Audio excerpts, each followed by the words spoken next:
put in your email. And for me, I'm going to use our test account here.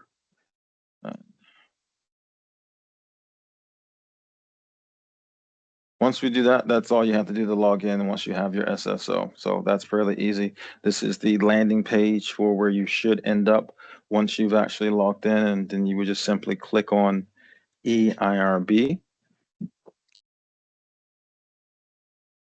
Now, you have several tabs here that you will see, but I want you to go here to the first one. This is the Me tab for everything for you.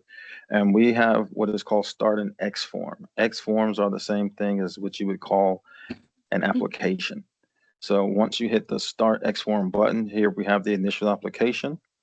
And I will point out that the initial application will actually be able to address all different types of submissions, whether that's not human subjects research, exempt, expedited, full board, all of them will be able to be addressed in this actual application. It is dependent upon how you answer the questions. You may have more or less depending on the type of study that you are presenting in the study. So key things here. Whenever you see red text, these are notes. Please read over those. Those give you key guidance for things to make sure you're aware of. This first one has to do with the submitter, which is the individual that is submitting the application. They can add other people, and that's one of the first things I'll show you here. But there are these different statuses that they can have. They can have view only, view and edit, view, edit and manage, or view, manage and submit. And the definitions for all of those are there. So this is what the submitter will have to identify each person that they add on to the study so that they will have these credentials. Also, all you always notice at the top right corner is the actual next button to get you to the next page.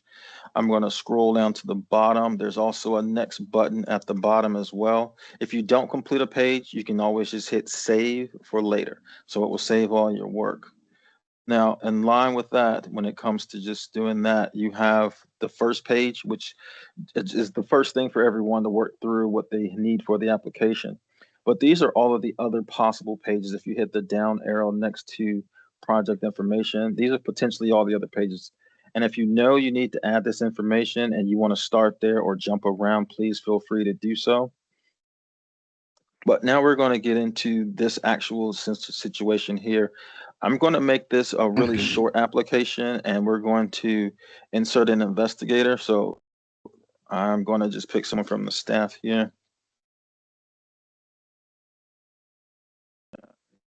Now, once we type in their name, it will populate with their email associated with the SSO. Over here to the right, this is the city information. This will indicate what city trainings that they have done. And you can see here that she is current, and this is going to be black. If this is red, that means it's expired or they need to redo it. And that'll be listed right there for you. This gets updated on a daily basis. I believe it's every evening that it gets updated. So even if you do it now, 5 minutes from now, it might not populate. It takes about 24 hours to populate, but in an emergency situation, we can go into the system and find it if necessary through city. PI status. Now, this is important because here is where we say Mariana is a student. If we say Mariana is a student, we have a next question which populates here, the faculty advisor, which is a required question there. So that will be implemented there. We'll just say that she's a staff person for now. We have to put in a number. And anything that you don't put in, you will get a little notice. And I'll show you what that looks like when we get down towards the bottom. We'll say in this case, this is not a thesis or dissertation, so we'll just select none. And whatever your title is,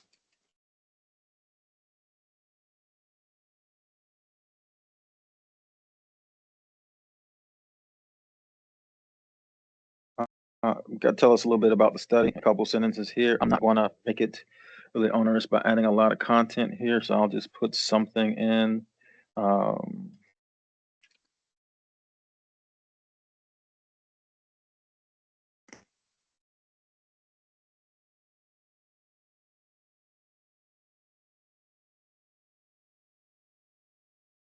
All right, so we have some information there. Here you will select what you're doing. As always, if you hit the other button, you're going to have a pop-up that lets you describe what that is. So we're going to do whatever that might be here. Just enter what that information is. You can select all that apply. So if it's more than one thing, you can do that here quite easily. And we'll just say this one is going to be quality improvement. Let's say we're going to make this one a lot easier. So we're going to say there's no funding to this one. Let's say the main research site. Here are the most common ones. There's always the other for the catch-all, but we will say this will be here on our campus now.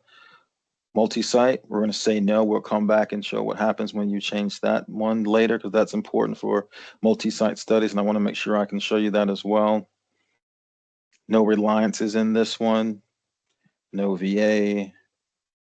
We're going to say everything's going to happen in the United States. Let's see here. We're going to do the QA/QI. So we're going to QI here.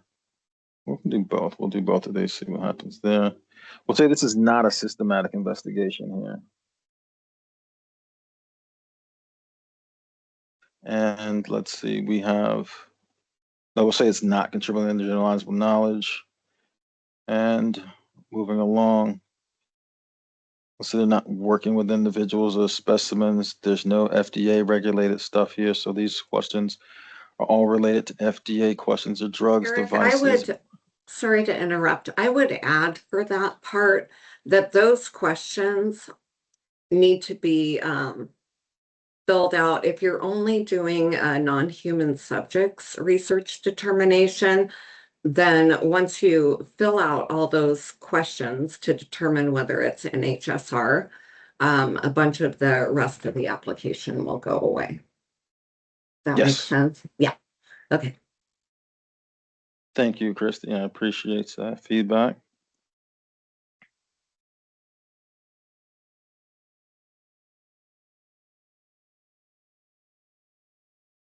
Something in this box here. And now you'll see the first notice here, based on how I've answered these questions, this would not constitute human subjects research. You would then be able to skip the rest, as Christy was just articulating, skipping down to the bottom, and then we would just hit the next button. That's what I told you before. We don't add this in here, then we need to go back. So we can just click on this here. We'll pick a college. Go back. What else is missing? It should be highlighted in red.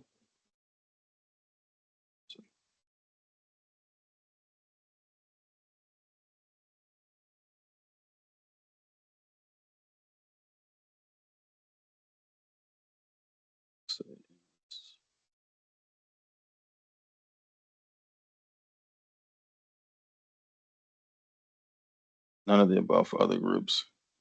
Now it tells me I can click next and submit. And here's where you go. But I'm going to go back now and I'm going to change several of the answers to make this a project that does involve human subjects and that is a little bit more involved. So we're going to change some questions here.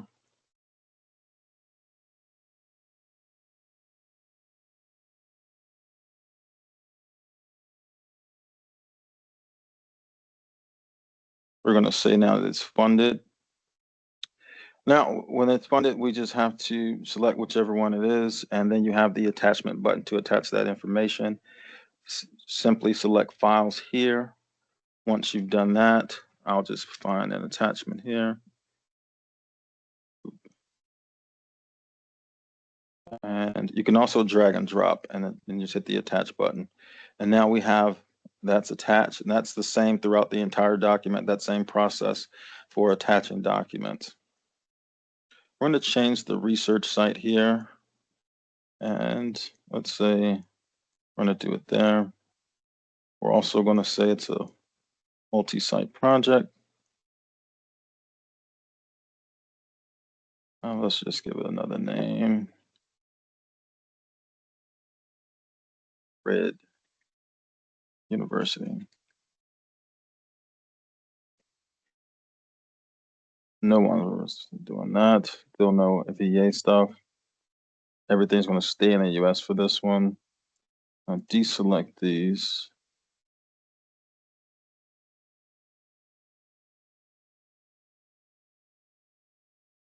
When it comes to funding documents, we require information so that we can do a congruency review, ensuring that the actual grant or funding documents are consistent with what is proposed. That is essentially most of the grant, with the exception of the budget.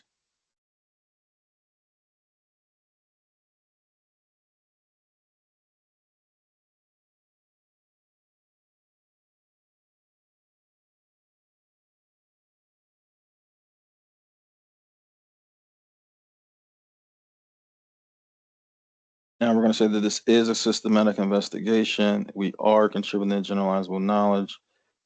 We are obtaining information from individuals. That will be a yes. We'll make this a yes as well. And this.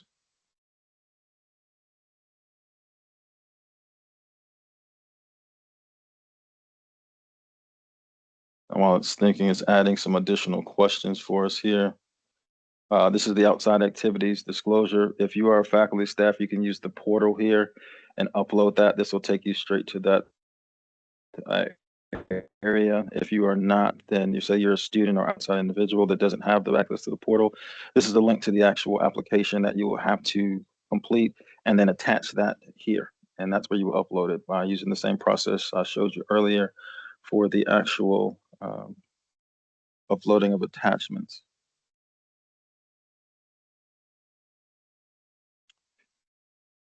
Certificates of confidentiality. I'm going to say the answer to this is no. Some of you may be aware that if this is an NIH funded study, it's automatically done. If not, and you need to apply for, you would select yes. And there's some more guidance here on when those are necessary and what you would need to do and supply us. And we'll come back to that. If there's any questions on that one, we'll say there is no contract here. And let's say we have radiation involved in this one. So I want to go on. This is a big one about adding additional personnel. We'll say yes here, and this is extremely helpful.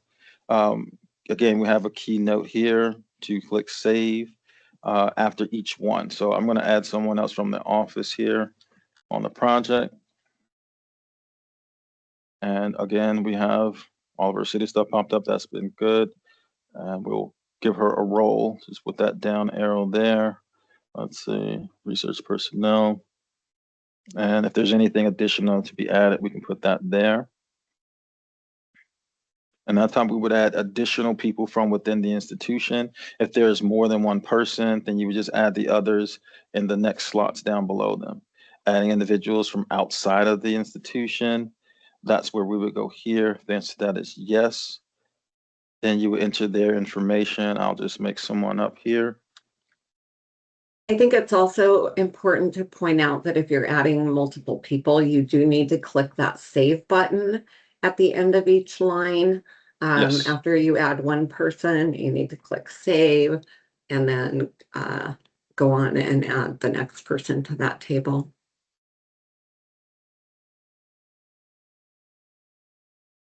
All right, same thing applies here in this section. So if you're adding more than one person, you would click that save button and now they are attached.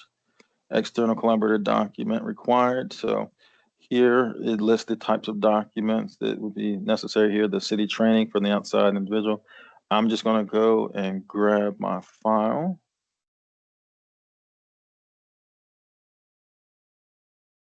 Here you can identify the type of file that is. I'm going to say the city certification here. Also note that the file name, you can leave that blank and whatever you've named the file. I have it tested attachment. This could be, probably might say city certification for so-and-so. It could have whatever file name will be put here unless you change it. Attach button. We would prefer, and it would be helpful to both you all and to us if you do label the document properly with what it is. And if it's a revised version, say, of a consent form or some, obviously that wouldn't go right here, but in the consent section, version 1, version 2, version 3, I think that will be helpful. to everyone on both your end and our end if you take care when labeling your documents. Yes, we greatly appreciate that. If you have a protocol, that's where you would attach that here. I'll just include all the attachments.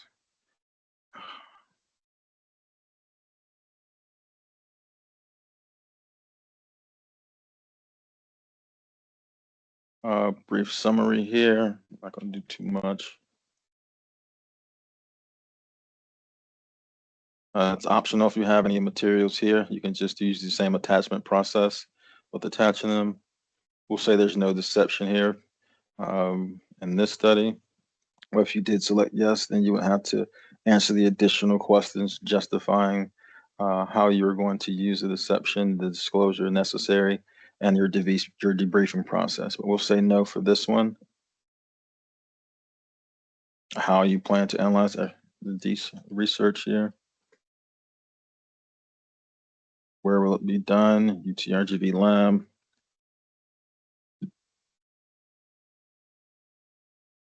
Say it's subject to FDA. We'll say here, throughout the document, you'll find a lot of helpful information, help text and guidance throughout and that we can help, that will help you understand some of the questions or what we're looking for there, and referring you to any applicable regulations if you're so interested in reviewing those as well. So it was definitely involving people. And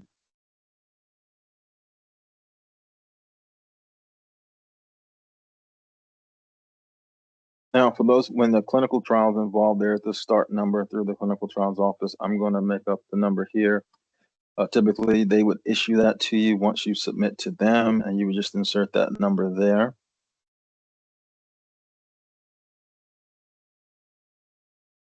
We'll say it's none of these. Well, moving along, we're going to input some additional information here, whatever the benefits might be, if they're direct benefits.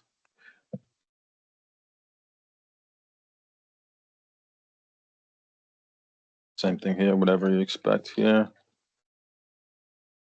And whatever the potential risks are, I'll just select a few, whatever what these might be. Your explanation here.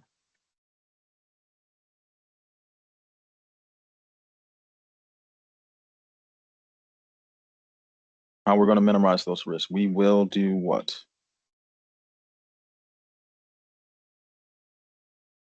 I'll say there's nothing else to add here. I will say no to this one as well. But so you just essentially walk through that. Again, here you would just select all that apply. I'm just going to pick top few things here.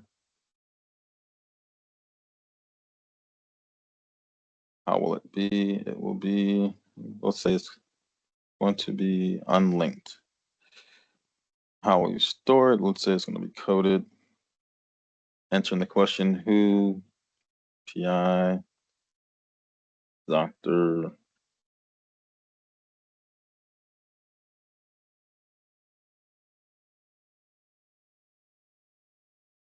Also say the PI again here.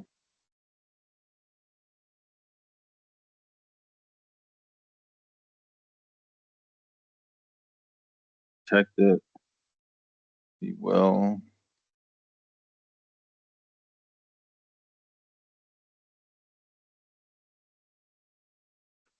So we said yes to this before, so be consistent. Here you would insert the name. Same thing, how you would, the explanation of the method and use of determination of the dosage. Let me get this.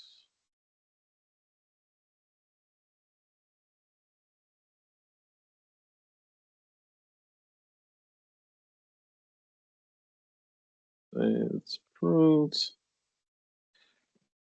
Eric, can I So- just add, because I see a Yes. lot of PIs here that have submitted a lot of protocols in our old system.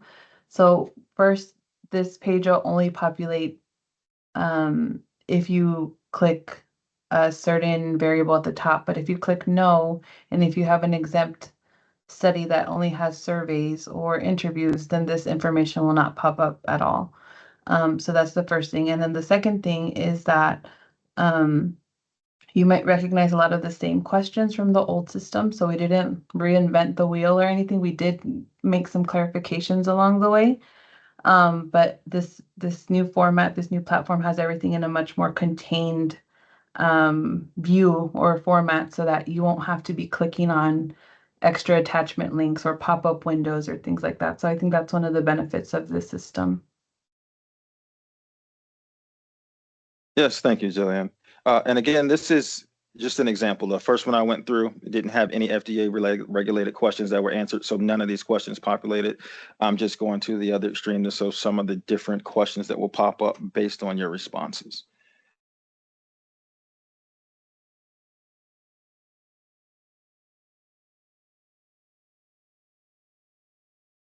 I'll just input information here. Will be more involved when you actually have that. All right, what did I miss here? Oh, the save button. No, I should be good. No.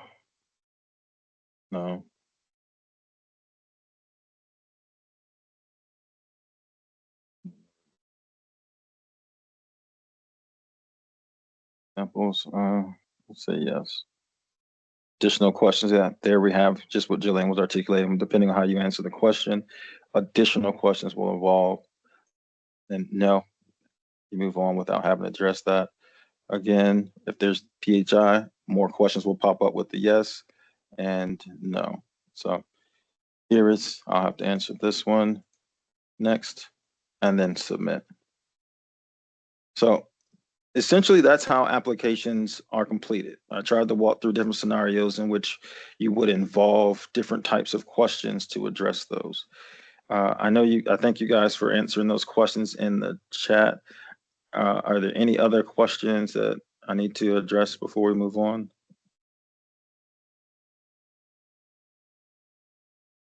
Awesome.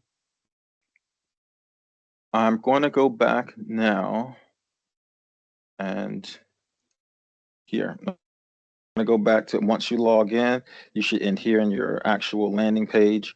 And I want to show how you would actually find your projects and your applications. So I'm going to explain the difference between the projects and applications, or the X forms. A project is the overall study in of itself. And as you can see here, this individual has two projects that they're involved with. One of them, they're the PI, the other one, they're the co-PI.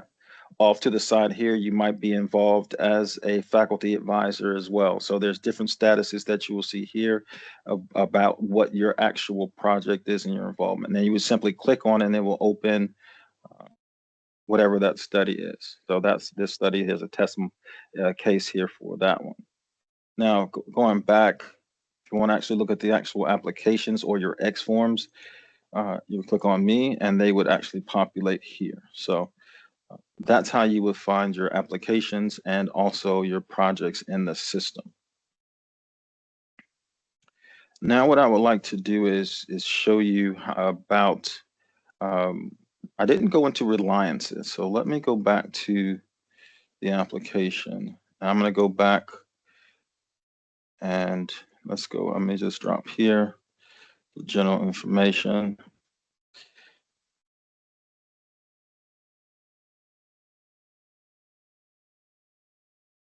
Okay, so the question that initiates everything with reliances is under the main research site.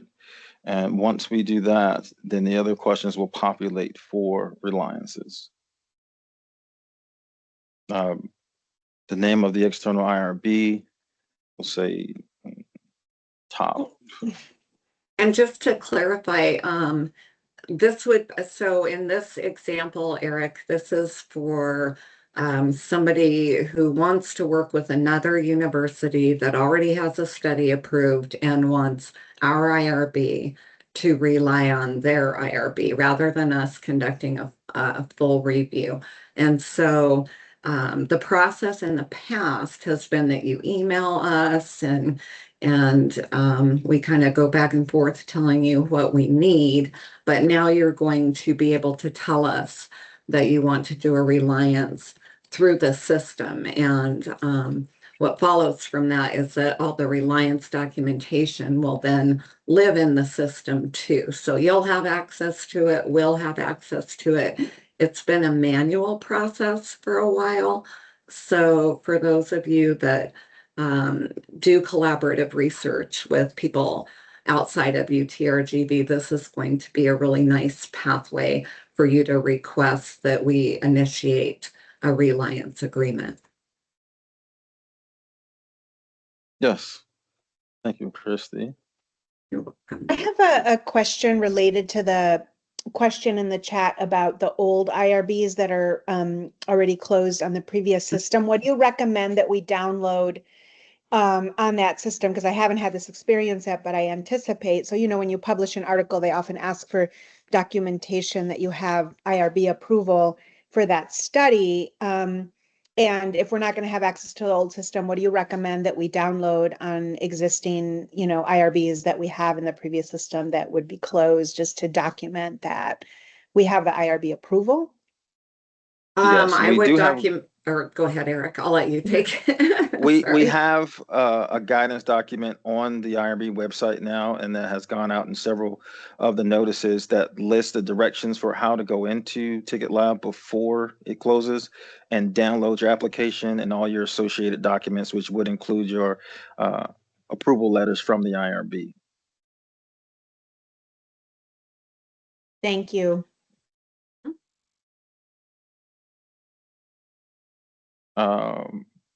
Going along, some of the other things that might come up is you might have to include some of these attachments, and please attach the following here. You will have to attach these one at a time, going through the same process that I showed earlier. I'll just do that really quickly to make sure we have something in here to move this forward. Again, I'm going to select the type here, if my mouse will work with me. And let's just say, no, that's not what I want. Where's my? That would be a good one, external IRB approval documents. Let's do that.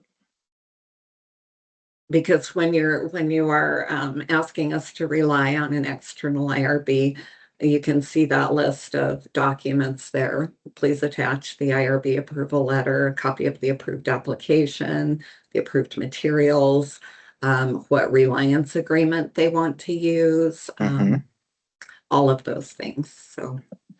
And Christy, will you also speak to the process in which we still want people to identify who is the point of contact here? I know we talked about that before, where we wanted to do that. Scroll up a little bit. See, whoops, there's my name of investigator. You know what? That might be something that we're going to need to add into the application, because I don't see. I think actually, though, people could put name of external IRB. There it is, right there, top university. If you know the contact person at that university, go ahead and give us the name. But generally, we're pretty familiar with working with a lot of external IRBs, and usually I can track that information down pretty easily. So as long as we have the name of the external IRB, that's the most important thing. That's who the they most are, who we're important. working with. Yep, who we working with. All right. I think that's everything that I wanted to share in regards to reliances. Now I want to transition to some of the things that happen after you've gotten your approval. And actually, I want to go and show you what it looks like when you have feedback. Let's say this application gets submitted and there's questions or concerns, and I want to. You will get an email, and the email will look something like this. I created this just for the test environment, and it'll be a link there. Once you click on this link, it will then take you to the application that you have submitted. And when you scroll through, you will have notes throughout the document. And here it says fix XYZ. It tells you exactly which section you need to correct. So throughout the document, you will see this and you will make the corrections, whatever they might need to be in this section. So it's fairly easy to identify what you need to correct when you are working through the review process here. And we're going to get out of this one. We're going to go back now to our dashboard, and I'm on projects again. And if I want to make, let's just say we're going to do a modification. Let's see if we can have this one, that one.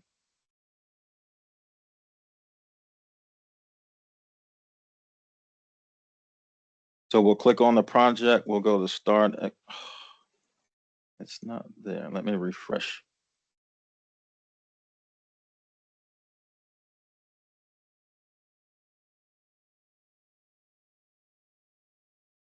Try my other project again. Fresh here. Start form. Well, I will show you how to do a reportable event. I will come back to the other documents, but if you did want to report something, here's a reportable event. We will go here and start a new event. First, we want to verify all this information is still accurate and this is the right study. Then you would just walk through and answer the questions. Has it been reported to the agency? Yes or no? Any safety monitoring board involved? If it had to be reported to FDA, when was it recognized or noticed? You just tell us whatever the date for that was. Your awareness, and I'll say that's here. All right, just answer the next question about the location. How many people did this situation affect? Status of the project, we'll say it's currently ongoing. And we'll come up with the number of people that enrolled. And people treatment. The next section here, don't let this overwhelm you. These are all of the possible options of things that you could actually report. You can do one or multiple, and if you were to click on one, it will give guidance here. We have the red information that kind of gives you some examples and as to what is typically considered an adverse event. If you don't think that what you're experiencing is adverse event, you could go to say a protocol deviation or do both. Let's get rid of that one.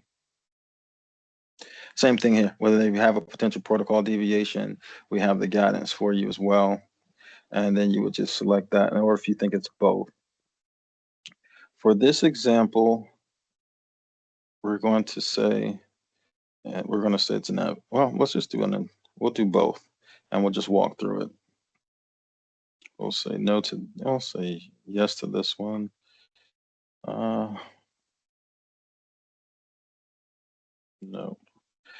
No safety issues. Let's say it's administrative error. We'll describe what happened.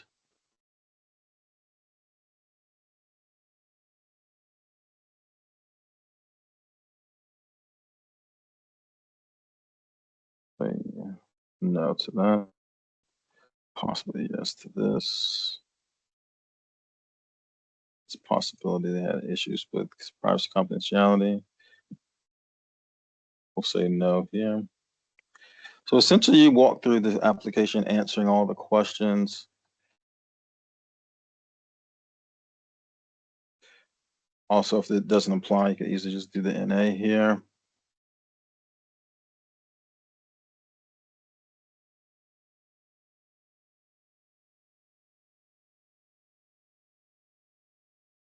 Select whatever option you have here.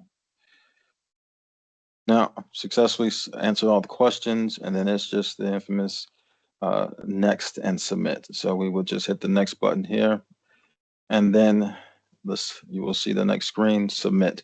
Now, submit doesn't always mean it goes directly to the IRB. If you were a student, for instance, it will go to the faculty advisor for them to review. If you're a submitter of the application and you are not the PI, it will then go to the PI. So once it goes through the PI, it will then be submitted through to the IRB. All right, so let's get out of this one. So do we have any other thoughts, questions, or concerns about that process so far? Hi, Eric. I'm sorry, I missed the beginning section of that last form for adverse events that you completed. Was that for an unanticipated problem or a serious adverse event or just a general adverse event? You have the option to do one or all of what you just articulated. And let me see if I can go back and go through that again for you.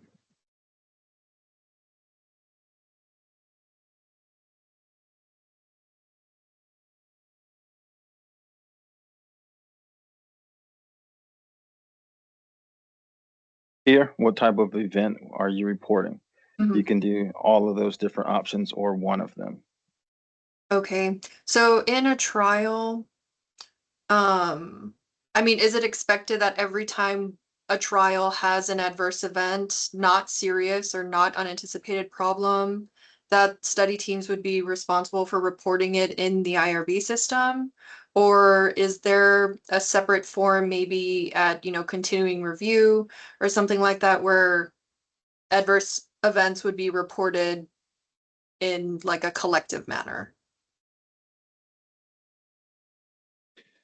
Well, I believe, I'll let Chrissy, can you answer this one Yeah, with the you'll do continuing it review? just like you do now. And I know you guys report your any deviations or anything like that at continuing review. Okay. You'll continue to do it that way. Okay, so this is just an optional. Yeah, or I mean, if you have a serious adverse event or something that, requires or an unanticipated problem that requires reporting to the IRB, then yes, you would need to report it now. Okay, perfect. All right. I just wanted to Got it. clarify. Yeah, Thank you. no problem. Wonderful, thank you. I'm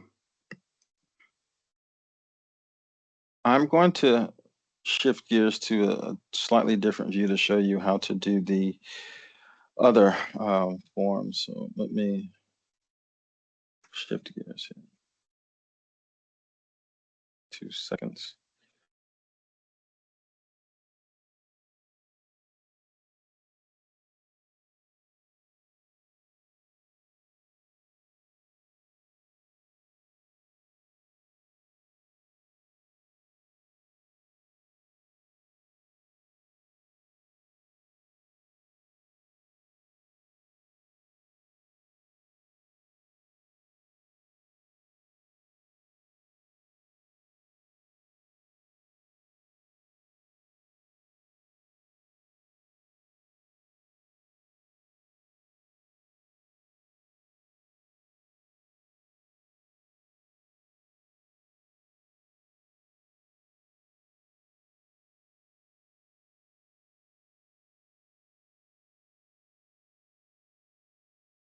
Okay. Excellent. Eric, one of the questions in the chat is, can a PI and a co-PI edit an application? So when you can, do you want to show them? Okay. The answer to the question is yes, they can edit at the same time. The system is dynamic so that they will be able to do that, and it will integrate all of the answers into the final version of the document.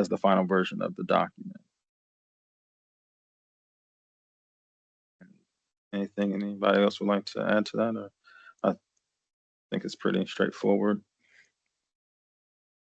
Okay. Changes to applications, you have to go in and select your amendment form here. And in this scenario, this is where you can make any changes to your actual study. You would identify what you're changing or what the summary of the changes might be. Whatever, we'll say 1, 2, 3, whatever those changes are. And you have something new you wanted to evaluate, or there's new tools here.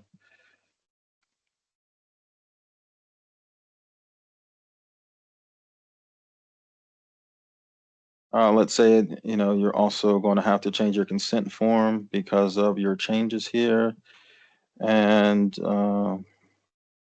You can select anything else that you think might apply here and go from there. That also might change your advertisement. So because I selected things that are usually documents and we would have to attach those, we would go and hit the select files. I'm going to pull in my test attachment here.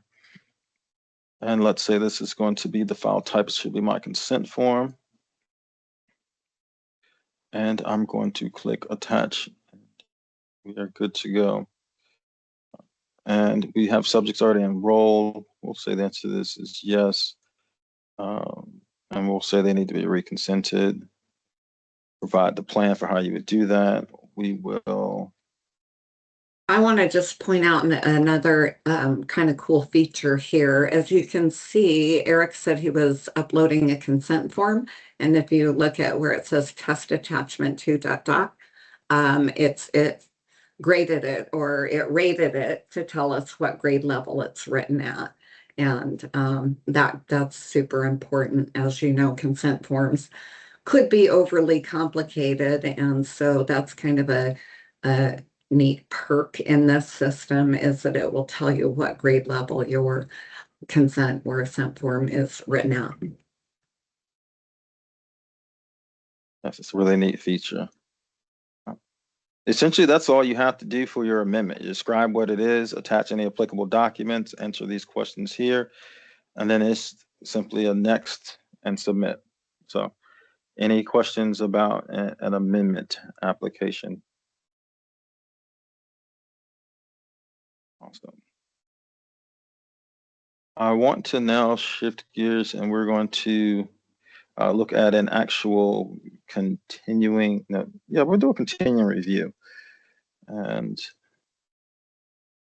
I'm gonna have to go into my,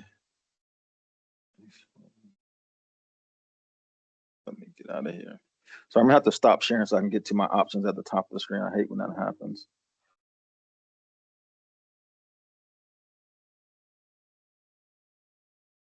Now, we'll come back in and look at a continuing review.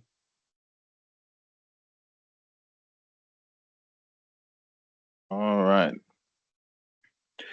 Pretty much the same thing here. We have general information here at the top. From here, we just will go to the next page. Here we start to answer questions about the current status of the project. If it is ongoing, we're still collecting data. That will be the case here. And then all these questions actually populate. And I'm going to go back. If it's completed, then you're done. You can do this will give you the option to go straight to your study closure form from this point here.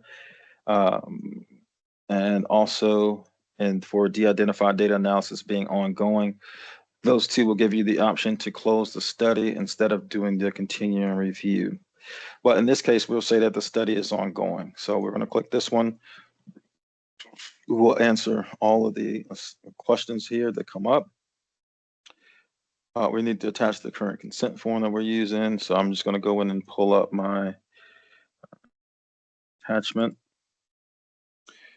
And we will say, it's consent form, and we'll attach it here.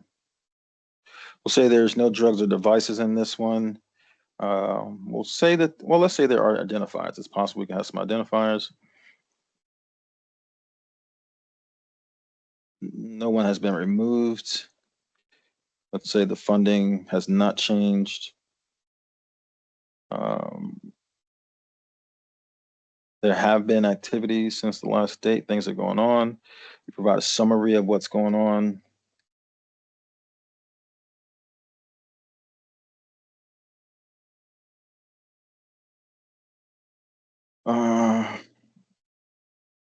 Enrollment of subjects, yes, we involve people. We're going to say that this one is not a multi-site. No. And let's just create a number here, see how many people were there.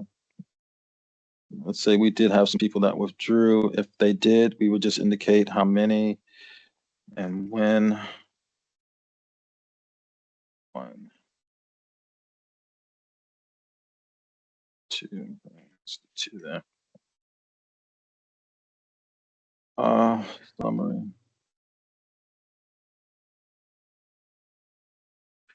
Got that there. We'll say there were no deaths in this one. Obviously, if that is a yes, then we have additional questions that need to be answered. And there were no problems. Research went well, nothing to report as a reportable event.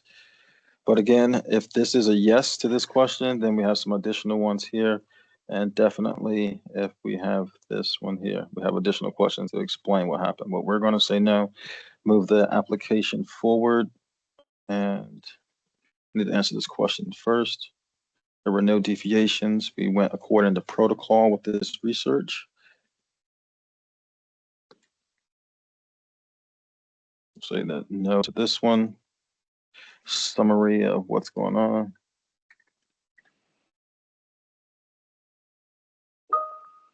No complaints. Well, if there is relevant information, obviously you'll select yes here. My no didn't take there. No here.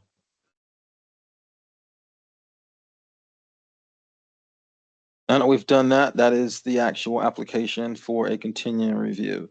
Then we will simply click the next button and it will go on to the next stage, whether that's going to the faculty advisor, the PI, or directly to the IRB. Any of those are the potential options there again. Any thoughts, questions, or concerns about continuing reviews? I heard some buzzing, so. All right. Alongside that, again, I'm going to have to stop so that I can get these buttons out of the way.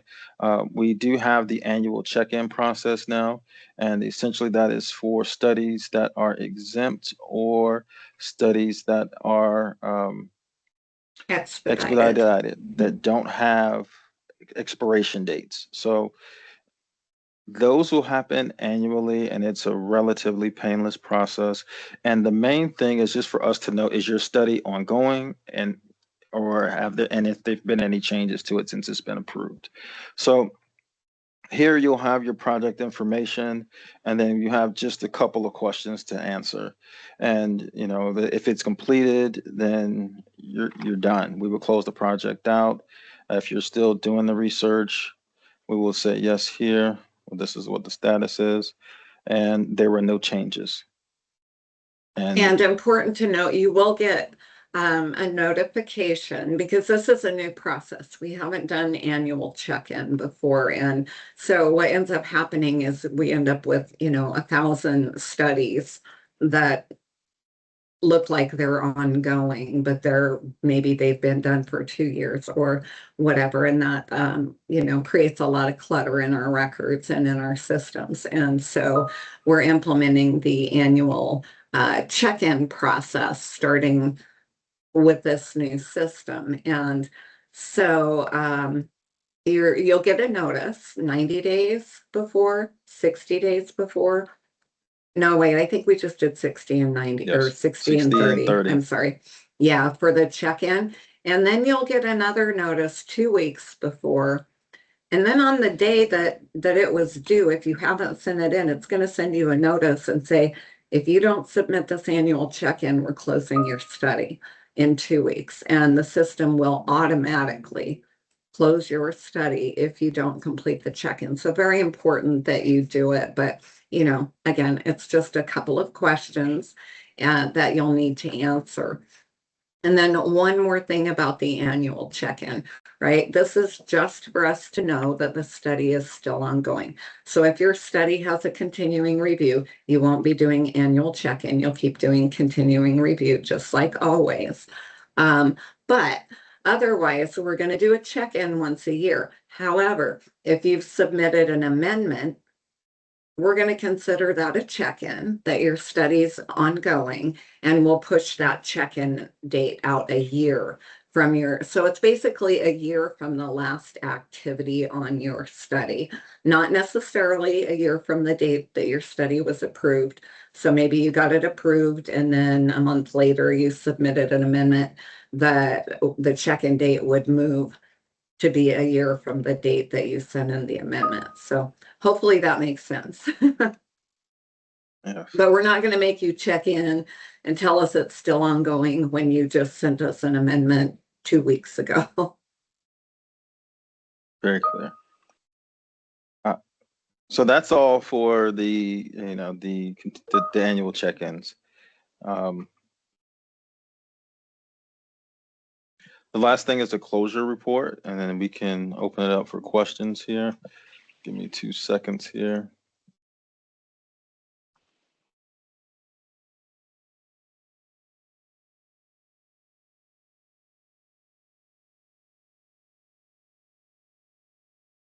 Again, the study closure is a relatively short form, just shutting down the study, telling us kind of a brief overview of how it went. If it wasn't conducted, but let's say it was completed. We'll check this one. When was it actually closed? Just give us the date, number of people you had enrolled. This is important, and this is, I think, going to come up late. Let me see where that comes up. Storing your data is vitally important. We do want to add some notes here. We'll need to fix that. But storing data, how you should store your data according to how your eIRB protocol was approved, and that's essentially what should be here. Or whatever you told the eIRB, whether it's going to be de-identified, stored on UTRGV servers, that information should go here.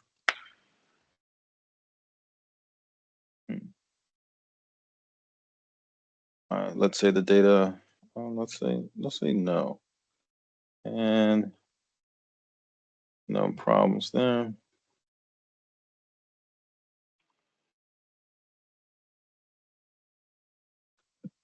And now you've completed your study closure form.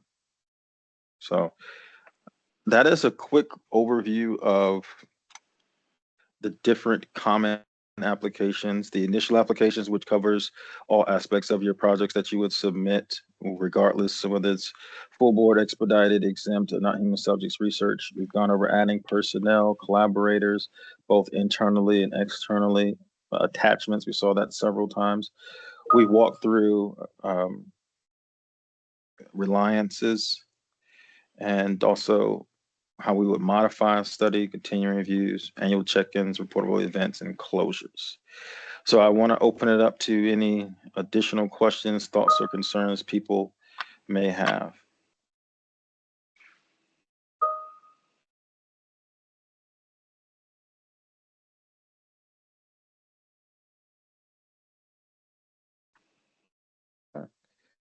Well, I will stay here and hang out for a while. I have nothing else to kind of demonstrate unless there's a specific question that you would like for me to address. And I'll be more than happy to recap anything or show again any aspect of the system. Yeah, I saw in the chat, I think everybody will be happy to know that you don't have to request access like you did with Ticket Lab. Anybody who has a UTRGV email address will be able to get into the system. So that's pretty awesome. Yes, one last thing. Caitlin, looks like you have a question. Dr. Yes, Daly? yeah. Hi, Eric. Just a quick question. So I know that this new system will be integrated with the city platform for ethics trainings. So historically, I think we've had students complete their city trainings with a personal email, but they associate their account with UTRGV. Mhm. So would that connection still work in this eIRB, or would it only work if you complete city trainings using a UTRGV email that's associated with the single sign-on? Both work. If they use UTRGV, it works. And if they associate with us, it should work as well. Okay, perfect. All right, thank you. But the recommendation is for them to use their UTRGV email. So you know how in Ticket Lab it used to show red? The possibility of showing red on this side will be the same thing. So it's better if they just create an account with the UTRGV email and associate themselves with UTRGV. Mm-hmm. Okay, I understand. All right, thank you.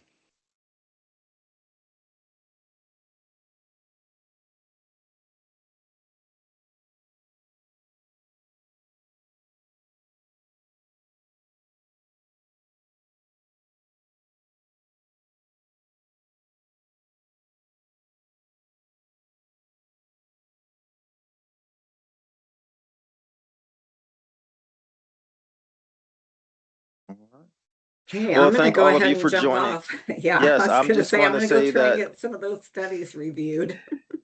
Wonderful. Well, all of these are being recorded, and I will put these on our website. We're also going to be posting several documents to guide you through all of these different processes as well. That'll be on our website on July 1st as well.